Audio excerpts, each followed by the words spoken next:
So when you went to prison, you came out, you were blacklisted from building. Did acting save you? Save you not just your career but also your head? I've found a form. I've got an equity card for going around the pubs, entertainment, busking and whatever. And I seen an advert for extras wanted for a film. And I filled the form. I didn't put my real name down. I put another name down and sent it away. And I had to come to here to audition for the fella called Roland Joffe. And the casting lady was a girl called Nikki Finch. I don't know whether they're still around. And I had this row with him. I'd walked across London and my feet were bleeding and he was winding me up and I didn't know. And he went, he said, what do you think of the police? I said, not a lot. I was angry. Not a lot, I said. Oh, he said, I said, no, they're not. And he said, you don't know what it is to be poor. You don't. And I was fuming. And I put my finger like that. I went into the hole in my shoe. And there was blood on it. I said, do you think that's nail varnish? I said, stick your job. I don't want it. And he was walked out. I'm going down. This is the audition. I didn't know. I'm going down in the lift and he's shouting, I know who you are. I won't tell you what I shouted back. he said, you're Ricky Tomlinson. Anyway, he phoned me later on.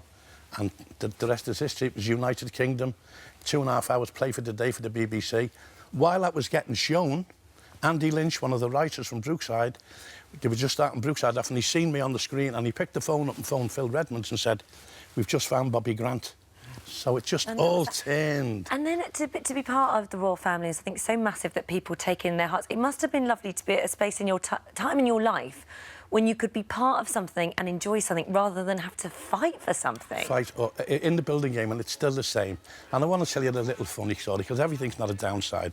I'm driving home once, and I don't have a big fancy car, but I've got a new car. It's a new car, but I'm not into cars. I'm driving home, and there's a mate of mine who gave me a little job when I come out, you know, because we were blacklisted. And he's soaking wet in the rain. His name's Tony Ledgerton. And I stopped the car, I said, get in, Tony, I'll give you it. No, he said, look, he said, I'm covered in sawdust and cement. I said, get in. He said, get in. And we're driving along, and he's looking at me, he was soaking. He went, where have you been? I said, I've just come back from doing Grimsby with Sacha Baron Cohen and just getting ready to do another movie now. It's coming out on Christmas Day at 7 o'clock. It's called The Dragon Slayer. I said, and wonderful. I said, people fly you here, there first. And he went, don't you miss the building game? God love you, Tony, if you're watching. God love you. I love the fact that that everything you do now, you big softy, you do for your grandchildren. Oh, I loved them. I loved them. We had Louis there yesterday watching the match, and I had to make light of the defeat, you know. Yeah.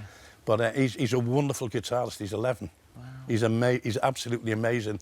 And the guy that teaches him, Louis plays the lead in the teacher's band. He's 11. Wow. But I think, and this is why I get angry sometimes, because all kids should have that. And I get angry sometimes when I see these adverts on the telly. The world is 75% water.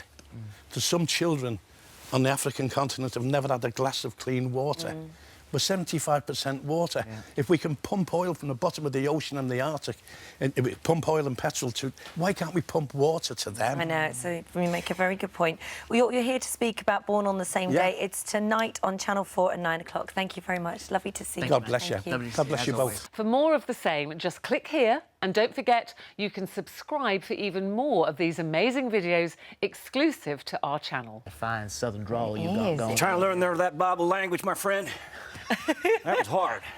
I said, I can't do that. I'll do it with a look. Because quoting the Bible stuff you said was too hard to remember. It was.